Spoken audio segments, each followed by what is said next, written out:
You know, I've been getting a lot of Noah's Ark jokes lately. There's quite a few Noah's Ark things out there. So I thought I'd share a few of those with you. I got a kick out of them. Some of them are kind of like riddles. What kind of lighting did Noah have on the ark? Floodlights. Okay, you're going to catch on now. Okay. Why did Noah have to discipline the chickens on the ark? Because they were using foul language. That's kind of bad. Okay. What animal on the ark had the highest level of intelligence? No guesses? Giraffes. Giraffe. Okay. Let's see. Where's the one Mike sent me? Where did Noah keep his bees?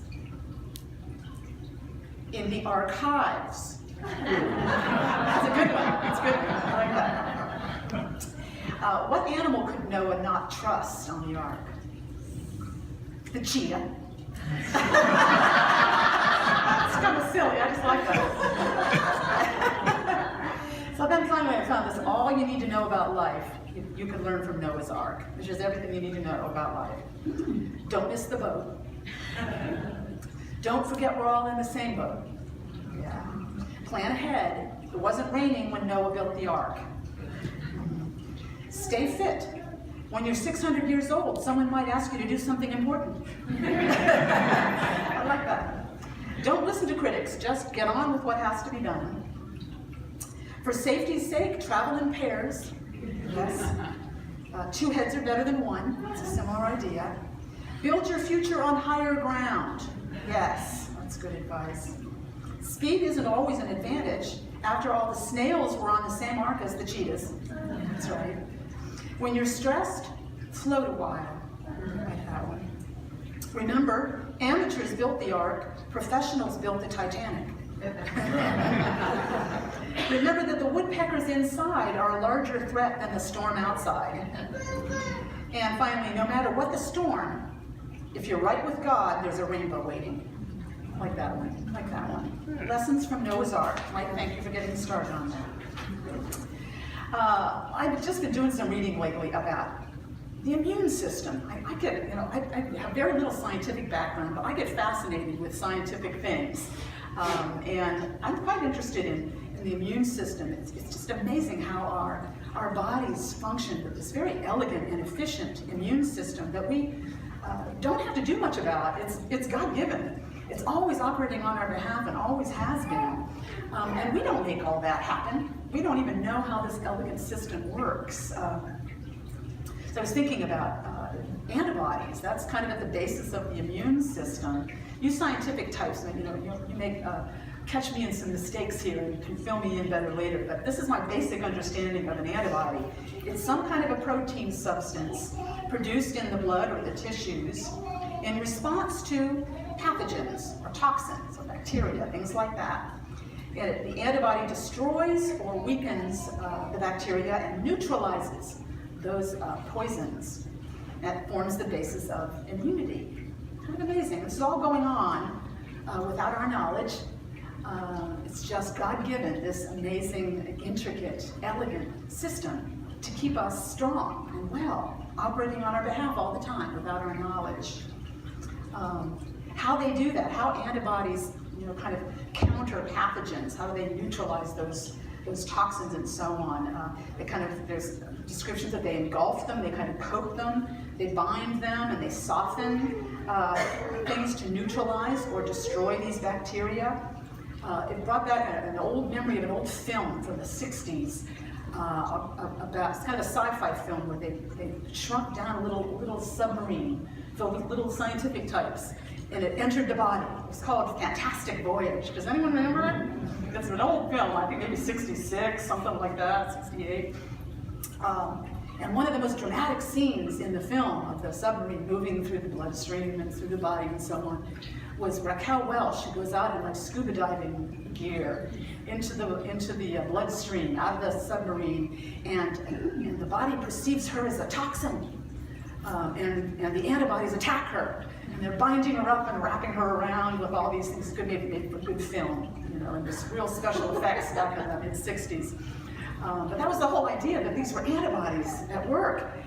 neutralizing this toxin that was in the body and didn't belong there, to soften it and neutralize it so it wouldn't do harm to the body.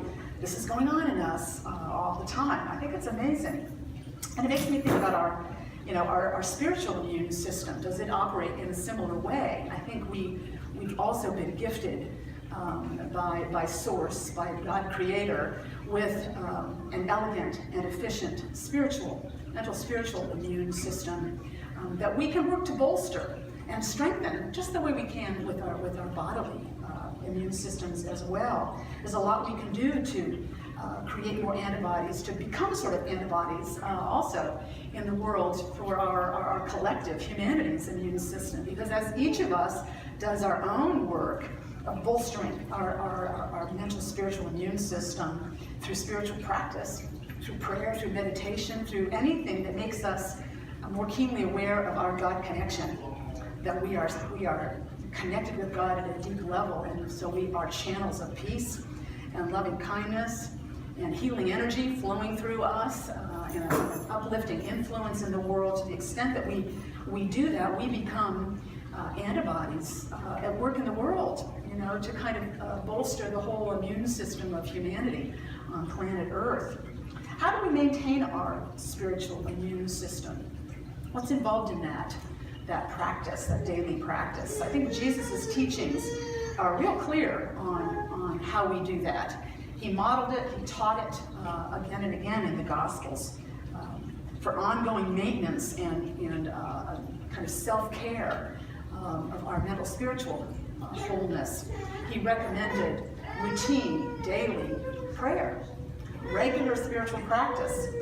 When the disciples asked him, teach us to pray, he gave them the Lord's Prayer, which was meant to be a prayer for daily use. Give us this day our daily bread. Give us this day. You're meant to do this every day. Turn to God, invite God to flow through you and meet your needs and guide you in the path of life. And to rely upon that and know your needs will be met. Give us this day just so, in a similar way, Paul said, pray without ceasing. The Apostle Paul, 60 years after Jesus' death, same idea. He didn't mean a litany of words pouring out of our mouths. He meant pray without ceasing in the sense of maintain your awareness of God connection, that God is in you and you are in God, and maintain that awareness. And as you do that, you keep yourself centered in the source of your health and wholeness, your peace, your guidance of what's yours to do and what's not, your ability to be a channel of peace and kindness in the world. So it needs to be routine. Jesus taught that again and again. He taught that the spiritual maintenance work of our spiritual immune system is secret work. It's secret. Prayer is private. It's not meant for public display.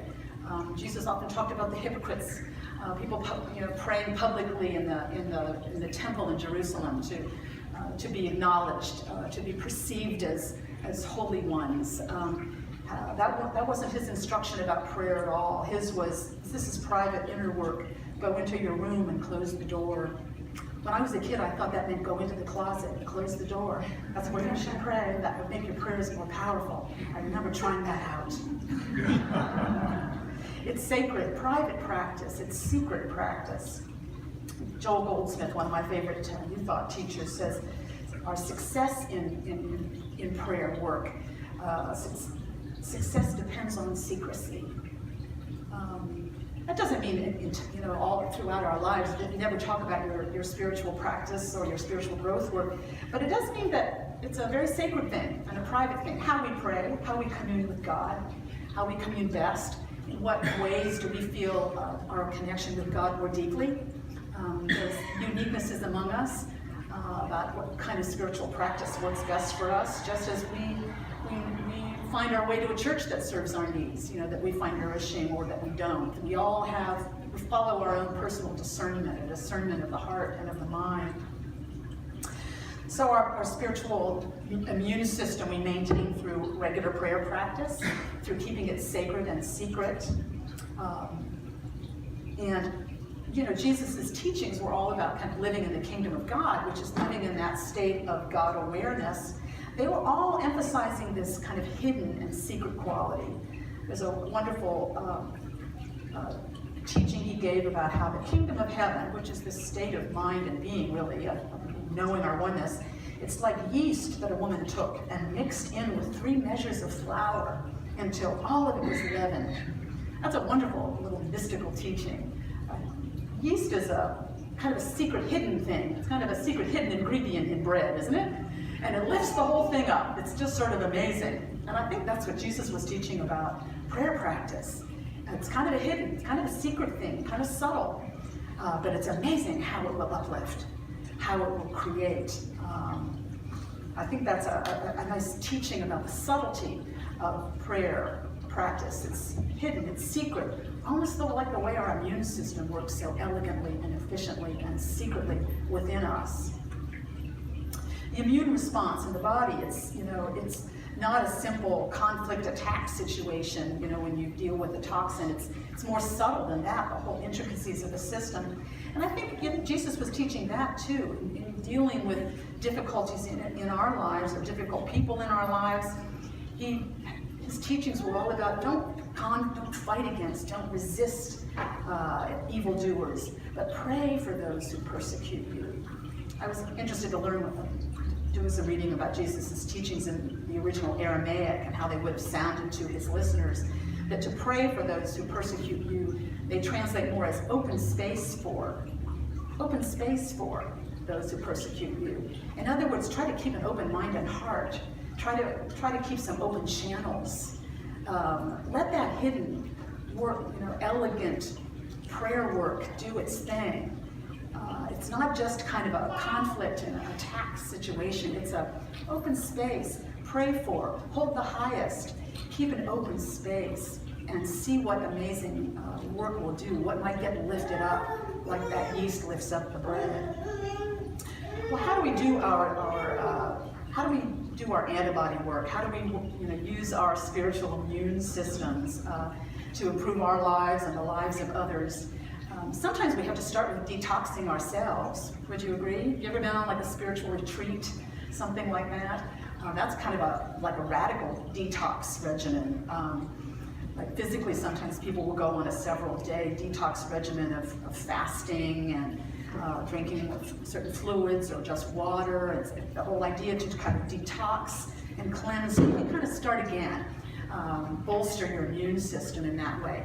I think we do that spiritually, and we receive the same kind of subtle guidance from within that we need to do some detox work. We're burdened with some poisons in our system. It's really hard to have a strong, healthy spiritual immune system if we're holding on to anger or bitterness or resentment. If there's somebody or something we can't forgive, something something that's just kind of agitating us or occupying our minds and hearts so much that we can't even be aware of the power and presence of God within and around us. That's a detox. That's a call to detox, a call to cleanse, a call to do some work on that. And there's lots of ways we do that. We do that through prayer and meditation. We do that through church memberships or community groups or support groups of all different kinds, 12-step groups. We do it through attention to our thoughts and what we're affirming and believing every day. And we begin to kind of become more conscious of that and begin to shift some of the ways we are thinking even. I'm going to focus more on my gratefulness, on the blessings in my life instead of what I don't have. I'm going to shift my thinking in these ways. These are kind of daily ways we detox ourselves, aren't they? So that we can be more in tune with the goodness of God around us, the peace of God within and around us, and can channel it more freely and fully for ourselves and for our loved ones and for our communities. As we do that, we become less susceptible to harmful toxins. Our spiritual immune system is working better. We're not as easily thrown off, right? We become a little better centered, a little more stable in our mental, spiritual stability. We talk about in Unity the law of demonstration, one of those 5 foundational principles. We can tell by the fruit in our life. We can tell by how we're feeling. Are we being thrown off course a lot? Are we getting easily agitated or uncentered? Or are we feeling more centered, more aware of our God connection? We can tell by that, by what we're seeing and experiencing in our lives. And it's amazing how we can become then, as we get in touch and bolster our own spiritual immune system, how we can become antibodies for God at work in the world. We can be antibodies for one another, for our communities, for our world, because we are channeling that mental, spiritual health and wholeness through us, that peace that comes from God connection.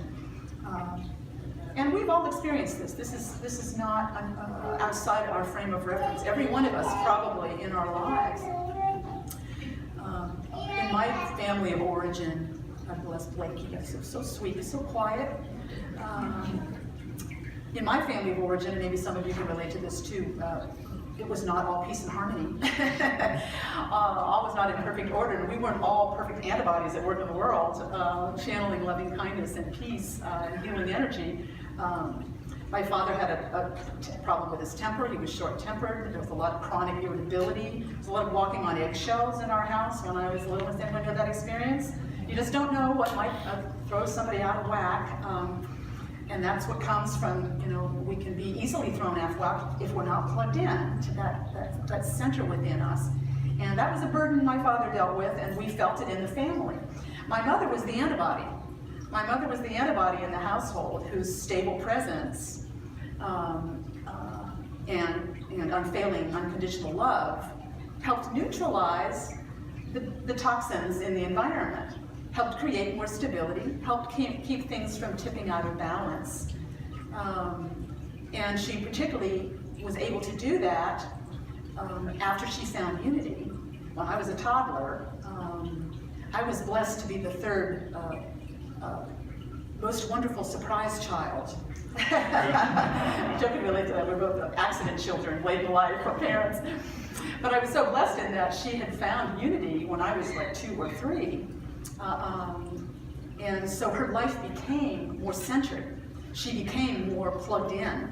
Her awareness of God in her. She had struggled to find a faith she could work with. She had grown up in a more fundamentalist church with a lot of condemnation teachings, a lot of teachings about sin and judgment and hell, and could not accept it, never could feel comfortable with it. And then found unity in Cincinnati, the Progressive New Thought Temple. It's a unity church to this day on Millen Avenue down in Cincinnati. And it was about a loving God, a God that we are connected with, a God that we can call upon day by day to guide us, a God whose healing energy and love flows through us at all times, that we can never be separate from. This is how she found her center, and her immune system, her spiritual immune system flourished, and she became a center of stability and strength and peace in our home. I think this happens all the time. I bet in this very room we could tell stories of there was a parent who was centered, who was God connected, who had a strong spiritual immune system, and it kept things in balance for us. It helped us deal with the toxins and the challenges in our lives. It could have been a grandparent, a grandmother, a grandfather, a neighbor, a wonderful teacher, a minister, a best friend, a big brother or a big sister, somebody in our lives who helped stay the course and say, you're going to be all right. There's a power and presence you can draw on, just as I have, and kept things from going out of whack. And I bet we have people like that in our lives now. And maybe, please God, maybe we are. Maybe we are those antibodies at work in the world. It's amazing, the power of that. I've been following for a number of years a writer by the name of Jarvis J. Masters. He's been in prison for, I think, 30 years or maybe a little more than that at San Quentin. Got arrested for armed robbery at like age 19. He was a gang member. This is in California. But in prison, over these many years, he found his spiritual center and began to build his spiritual immunity. What a challenging environment to do that in. If somebody can do that in prison, in a 6-foot square cell without even a window to look out, if you can develop your immunity there, you have really found a strong center. And he's becoming an antibody in the world as he does that. He had a horrendous upbringing. His parents were drug dealers and addicts. There were strangers coming in and out of their home all the time, taking drugs and laying around on couches. And parents were,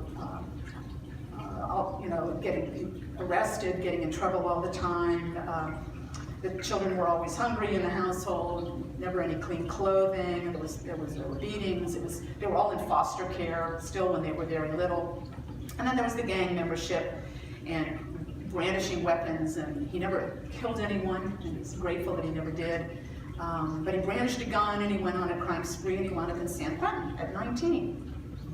Somehow in that process he got some guidance, and he was introduced to Buddhism. And he realized he needed spiritual practice. He said, I've seen too many people go crazy in here. You've got to have a way to take care of yourself. You've got to build your immune system. Build your spiritual immune system. Stumbled upon a book or something that introduced him to Buddhism and expressed interest in it. And somehow or other he got a Tibetan teacher, Chagdud Tolkun Rinpoche. I'm really good on Tibetan language.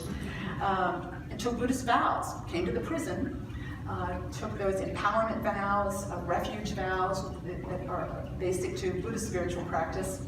It's really like joining a church. It's a commitment. It's a kind of a commitment ceremony. I'm gonna study, I'm gonna practice, I'm gonna pray and meditate, making a commitment. And he did that until that teacher's death, and then he became a student of none other than Pema Chodron. Anyone ever read the Pema Chodron book? She visits Jarvis in prison whenever she's in California and supports his practice. He's become a writer. He wrote a book called Finding Freedom, another one, an autobiography about his early life and so on. That Bird Has My Wings. He's constantly in an environment of violence and delusion and confusion and chaos and noise, but he's not overcome by it. He's developed an immunity. He said it came to him, how do you get out of prison in prison? We're always looking at a wall here. He said, when I was first meditating, it came to me. I can't climb the walls, but I can make them disappear. I can make them disappear. That's neutralizing the toxins. The toxins of the past, that horror film of a past, the toxins of the present, the noise, the confusion, the violence all around him. That's amazing. That power that's in us, that immune system in us, that's God-given, just like our bodily one, that he was able, despite the dreadful past he had, the dreadful environment of the present, he was able to begin to bolster and build up so that he's become now a center of sanity and peace at San Quentin. Other prisoners seek him out for counsel and comfort and guidance. He's 56 now, still got an appeal at work in the California system somewhere. But he's found a peace and a center in the midst of that. We can all do that kind of immunity building work. It's the kind of thing in Christianity, Paul called this being part of the body of Christ. If we step up in a way that we're going to find our own center, bolster our own spiritual immune system, and then share it with the world, whatever we have to do, whatever good we can do in the world, wherever we find ourselves, we all become part of that body of Christ, part of those instruments, those channels of God's good work in the world. From Romans 12, Paul said, as in one body we have many members, and not all the members have the same function, so we who are many are one body in Christ. We have gifts that differ according to the grace given to us. Prophecy, ministry, teaching. So do not lag in zeal. Persevere in prayer. Serve the Lord. I like that. As we develop what we might call our Christ potential, that potential in us to realize our connection with all those divine qualities in us and to channel them, we become antibodies at work for God. Antibodies at work in the world. We are part of a great immune system we're building for humanity. And it makes a big difference. It makes a big difference. I read a book a few years ago by an author like Paul Hawken. It's called Blessed Unrest, and he tracks all these groups around the world. Global humanitarian movement, he calls it, like an invisible superpower. More than 2 million groups he sort of tracks that are doing good work in the world for social justice, for humanitarian efforts of all kinds, for ecological survival, all kinds of good work. And he truly believes this movement will prevail always to support life on our beautiful planet. He said it's thanks to, and here's his long list, thanks to activists, conservationists, biophiles, nuns, immigrants, outsiders, puppeteers, protesters, Christians, biologists, permaculturists, refugees, green architects, doctors without borders, engineers without borders, reformers, healers, poets, environmental educators, organic farmers, Buddhists, Muslims, rainwater harvesters, meddlers, I like that, meddlers, we need meddlers, meditators, mediators, agitators, school children, ecofeminists, biomimics, I had to look that one up, biomimics, and social entrepreneurs.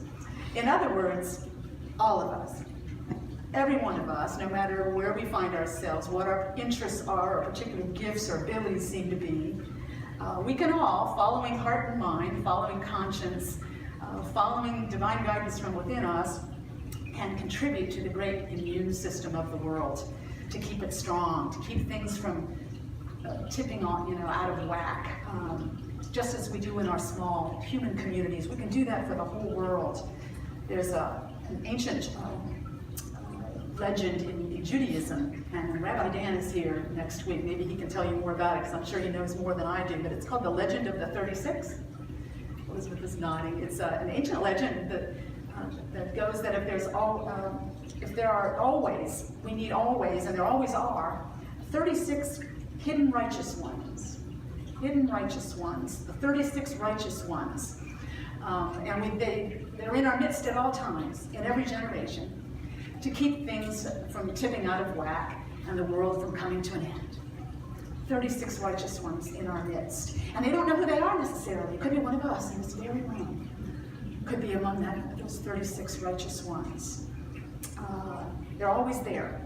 Special people that are tuned into their own spiritual God connection. Their spiritual immunity is strong. Their antibodies for good at work in the world. And their influence is profound, and we need every one of them. And it may be us. The 36, some of them could be right here. I give thanks for that, and I find cause for great hope in that idea that every one of us, by virtue of our God-given spiritual immunity, our spiritual wholeness within us that we can work with to bolster and strengthen, we can become channels of great good and work in the world, bolstering peace and healing energy and wholeness and loving kindness for all.